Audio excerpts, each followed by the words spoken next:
Hi everybody, today we are going to be learning about Martin Luther and the Reformation. It's gonna be great. Hi, it's Pastor Ann. We're here for your first confirmation lesson of the year. I know it's weird. We'll get through this together. You can take a whole semester-long class on the Reformation. So my job for this lesson is to take all of that information and kind of pare it down into what is most important for you to know. There are some who's and what's and where's, but I also want to focus on some of the whys of the Reformation. So the best place to start is with a little context and to know that the time was really right for the Reformation to happen. There were other reformers before Martin Luther, but the word didn't catch on like it did for him. So the time was right. Why was the time right? Because there was this thing called the Renaissance. And I'm sure you've heard about that in your history classes. The Renaissance was a time when people were open to new ideas, when they started using the scientific method to reason things out. There were great strides in art and science. You'll know people like Leonardo da Vinci or Copernicus from the Reformation. So all of that was kind of going on. So that was one of the ways that the time was right for the Reformation. Another way that the time was right for the Reformation was that in the 15th century, the 1400s, a guy named Johannes Gutenberg invented the printing press. The Reformation would not have happened, at least not in the time and way that it happened, without the printing press. Get these up on the board for all you visual learners out there.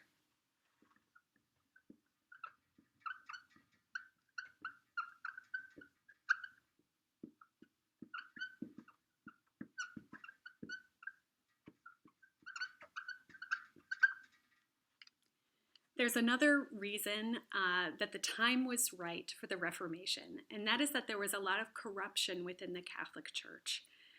Priests and cardinals and popes were taking money, taking the offerings from people and using them on themselves. They were living in big, grand houses. They kind of just weren't living out the kind of things that Jesus was about. So all of those things together the Renaissance, that time of new ideas and exploration, the printing press, a way to get the word out about those new ideas, and corruption within the Catholic Church brought about the perfect kind of groundwork for the Reformation to happen.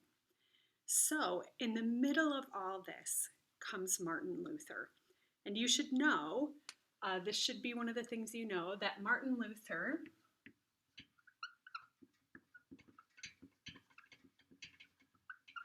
lived from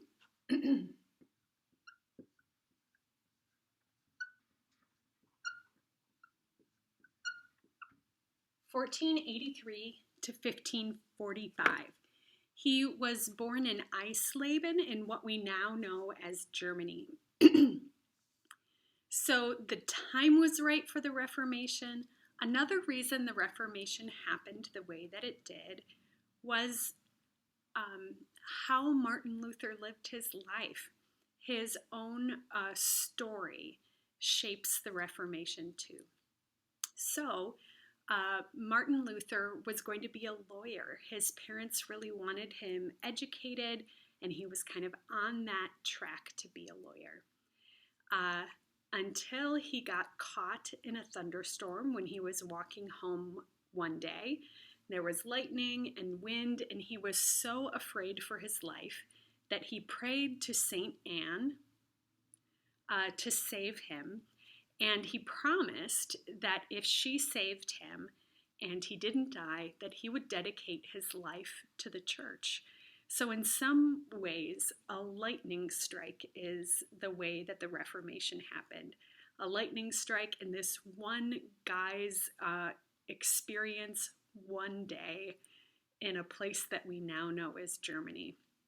So Martin Luther did dedicate the rest of his life to the church.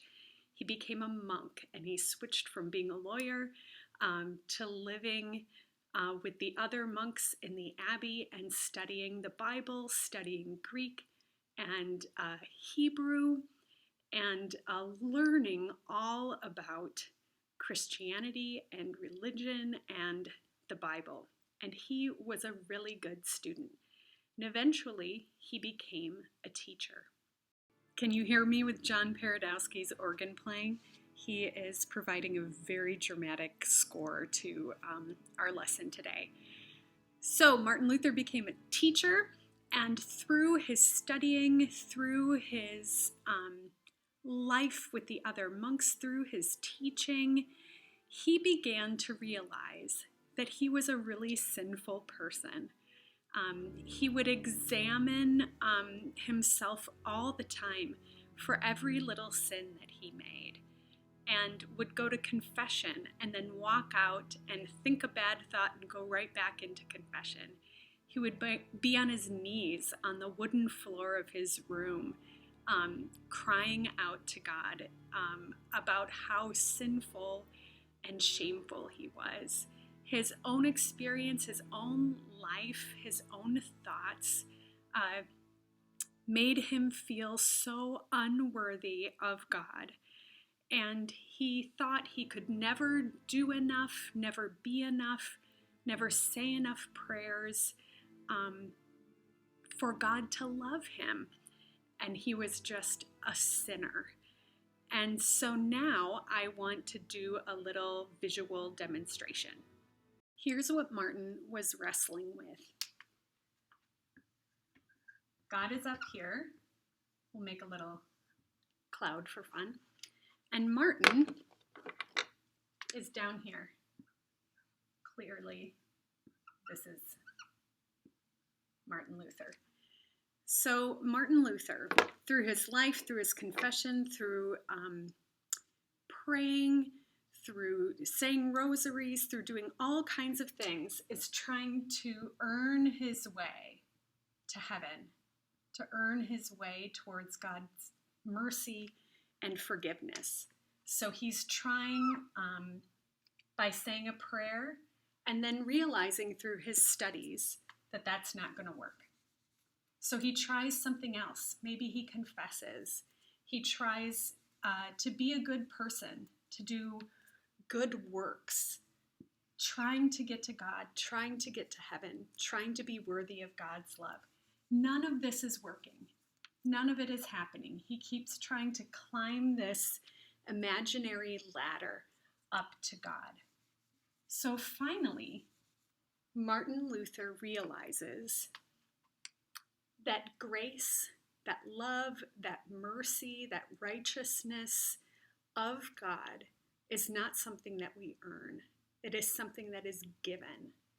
So God's love, everything God is about, comes from here down to all of us. And this arrow is something that I stole from another Lutheran pastor named Kelly Fryer. So this is the symbol that I want you to remember when we're talking in confirmation class about grace. Lutherans are big on grace because Martin Luther was big on grace. He kept trying to earn his way to God, realized that could never happen, and became convinced that in fact all of God's goodness comes to us as a free gift, that we can't earn our way to heaven, we can't earn God's love, we can't earn God's forgiveness, we will never deserve it no matter how good a life we live. It just comes. That's how it is, because that's who God is. Gracious and merciful, slow to anger, abounding in steadfast love.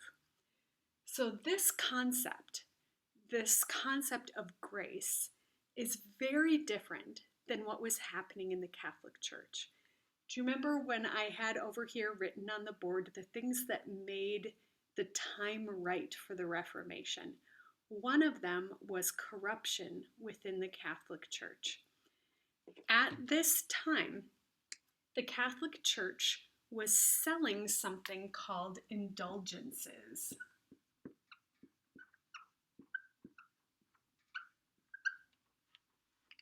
This is crazy, but they would sell people pieces of paper that would say that they were forgiven.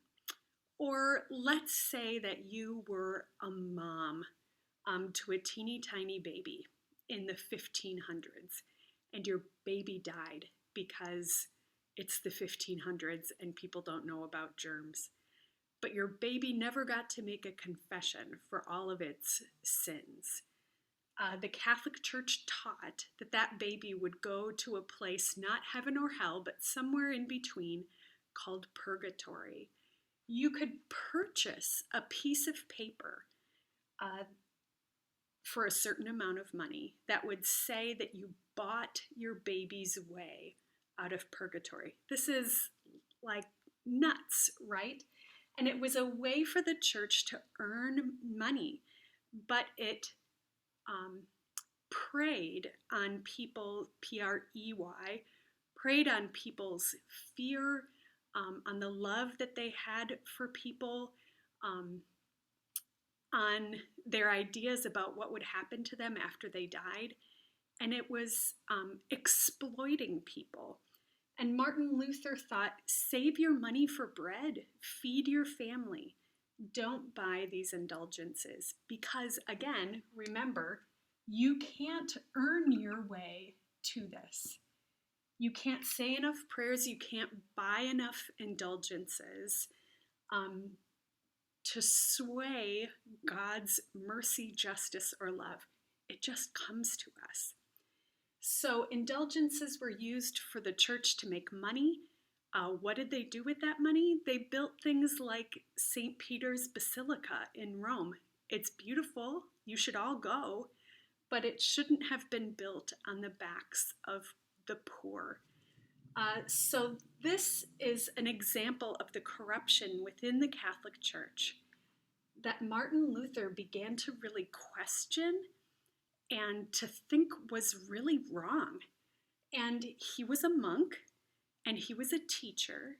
And so he wanted to start a conversation about the things that he saw within the Catholic Church that he just couldn't understand and that didn't comport with this idea that he had about grace. So Martin Luther wrote something called the 95 Theses. The 95 Theses.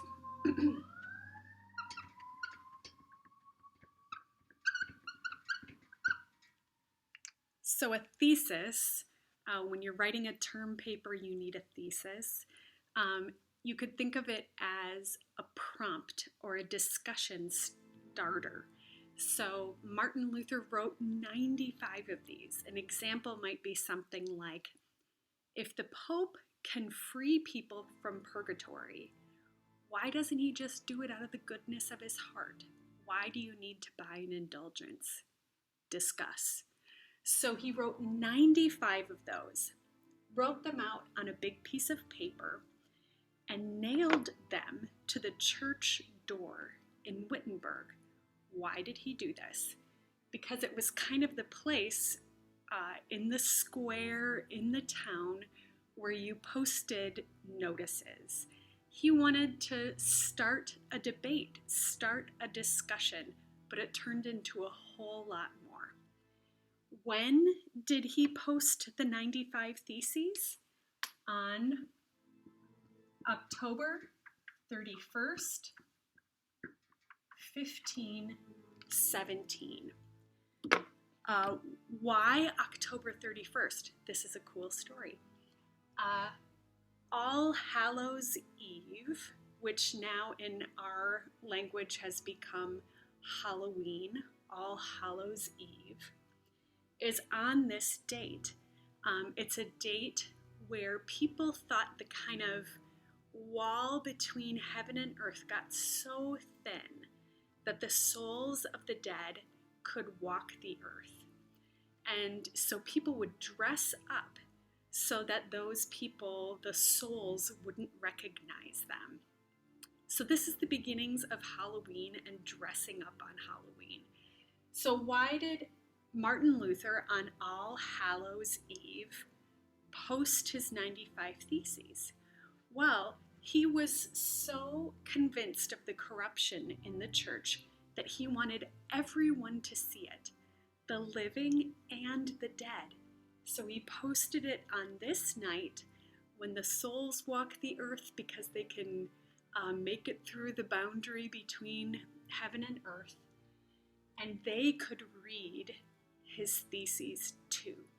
So this is why Reformation Day is always around Halloween, and this is an important date to know. 1517 is when he posted those 95 Theses. So what happened? He wanted to start a discussion. Did he start a discussion? Oh yes. And what happened next is very important.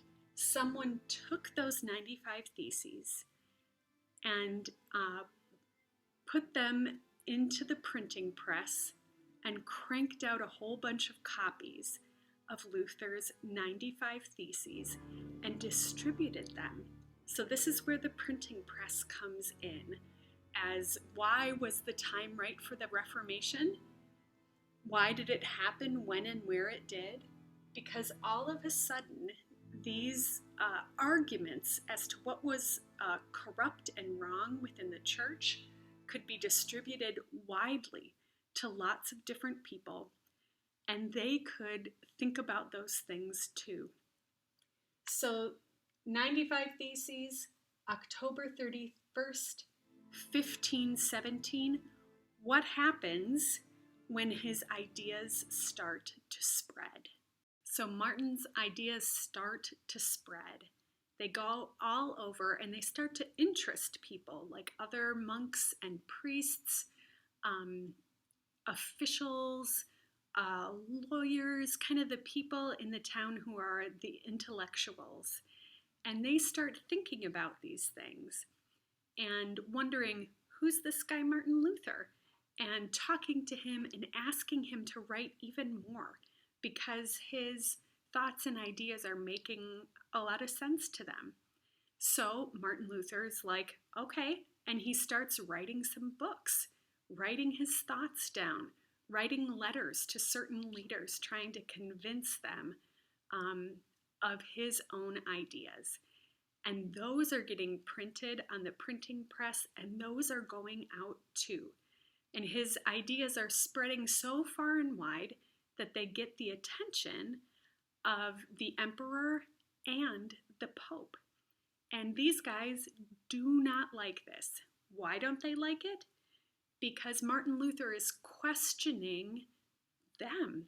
Martin Luther is questioning all of the things that bring them power and money and influence. Martin Luther is questioning things, period. And if they don't make an example of him, if they don't shut him up or get him to take back all of his writings, then that will kind of give everybody permission to question the church, to figure out faith on their own, instead of going through those powerful priests, those powerful officials, and they did not like that.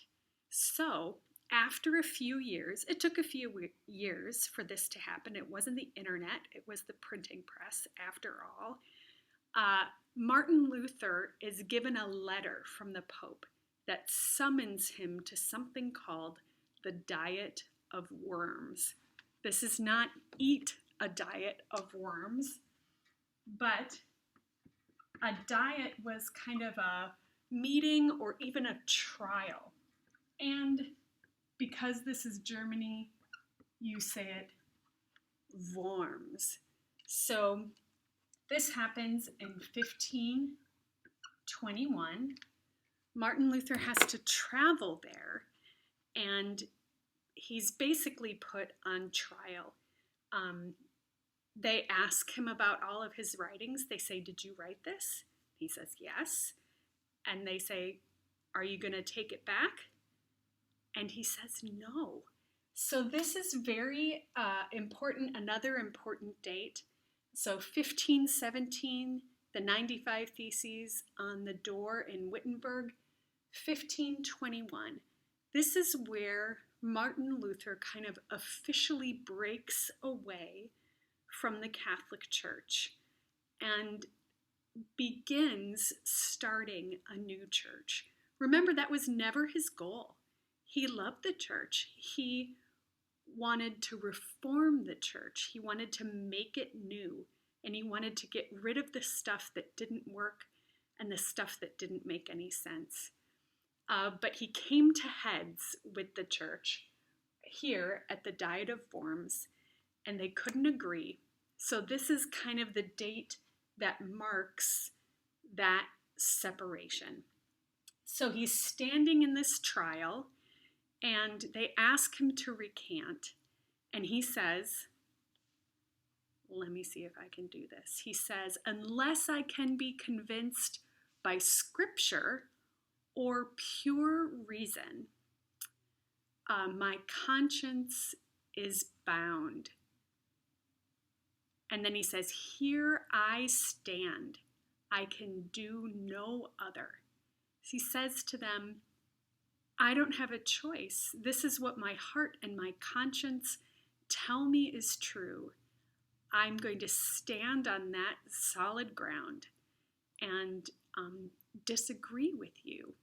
So that's part of what makes Luther a reformer and this whole movement called the Reformation.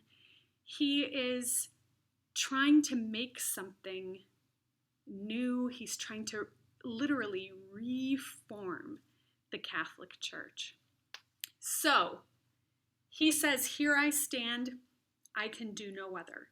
So the emperor and the cardinals and the church leaders have no other choice but to excommunicate him, which means that he is no longer a part of the church. And at this time, the church was the Catholic Church. That's the only church that there was. So if you're outside of that, you're outside of being able to receive the sacraments, you're outside of God's love, you're outside of salvation. It was like giving Martin Luther a death sentence. And there were plenty of people who were upset with him. So he was in really big trouble. And this was a very big deal for him to say. His life was literally on the line, and he stood up for what he believed in. So this is what happens at the Diet of Worms, and he has some friends who kind of kidnap him when he's on his way home after the Diet, because that's how much danger he's in. So they kidnap him and they bring him to a castle, the Wartburg Castle, and he stays there kind of under house arrest, but self-imposed house arrest, because it's a place where he can be safe. So what does Martin Luther do at the Wartburg Castle for a couple years all by himself? Well, he's a monk. He has all of this training. He knows ancient Hebrew and ancient Greek. So he takes those original scriptures and he translates them into German. Why is this a big deal? Because until now, the Bible was only available to people in Latin. And the only people who knew how to speak or read Latin were like the upper class people, the people who had a lot of education. Regular people could not read the Bible. They could not have their faith be their own. So all of a sudden, Martin Luther translates the Word of God into a language that they can understand. And that in itself is another reformation, another revolution in the way that people can interact with the church, with their faith, and with God. Okay, friends, that's a lot. There's so much more. But I think I've got the highlights, and I'd just like to spend a couple minutes in review. So, why was the time right for the Reformation? The time was right because of the Renaissance. I don't think I spelled that right. The Renaissance, because of the printing press.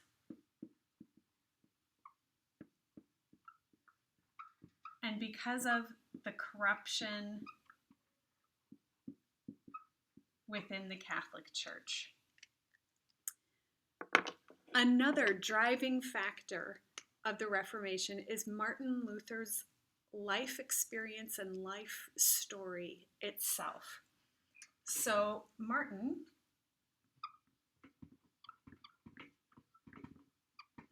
and remember that lightning storm that got him into the church and to being a monk. So his own story is guiding this as well. Also, his own awareness of his sinfulness. He was so racked by guilt. He was so concerned about his salvation that he was thinking about these things all the time. And then also his own understanding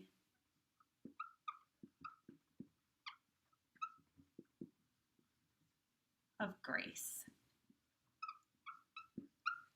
And remember the picture with God at the top and Martin at the bottom, and he's trying to get up to God and finally realizes it all comes from God, a free gift of love and grace for us. So his own life is directing part of this too. The storm, his own sinfulness, his own understanding of grace. The time was right because of the new ideas of the Renaissance and people's openness to those new ideas, because of the printing press, so that the word could get out beyond just the local village, and because of the corruption within the Catholic Church. So these are the kind of whys of the Reformation and the who of the Reformation. And then there are these other big things that you just kind of got to know, which is in 1517, the 95 Theses nailed to the door at the church, which instead of starting a conversation, started a movement. And then in 1521, the Diet of Worms, where Luther takes his stand, and that's kind of the separation of Luther from the Catholic Church. And then this other thing, and there's not really like an exact date for this, but the translation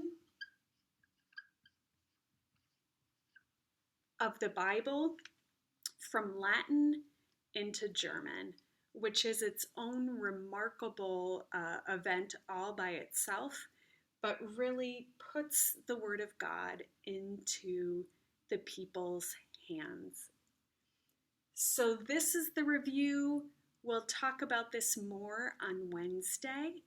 It's good to be with you, and I would really welcome your questions. So here's a few reflection questions for you to think about before our conversation on Wednesday. The first one is, have you ever had to take a stand against something that you thought was wrong, either for yourself or on behalf of someone else? And how did that feel? What happened? Also, can you think of other reformers throughout history, other people who changed the status quo? Either people who are alive today or maybe people who lived long ago, people who started something new. Can you think of anybody like that? And then just, do you have questions in general about the Reformation, about Martin Luther, about our lesson today? So think about those things. We'll see you on Wednesday.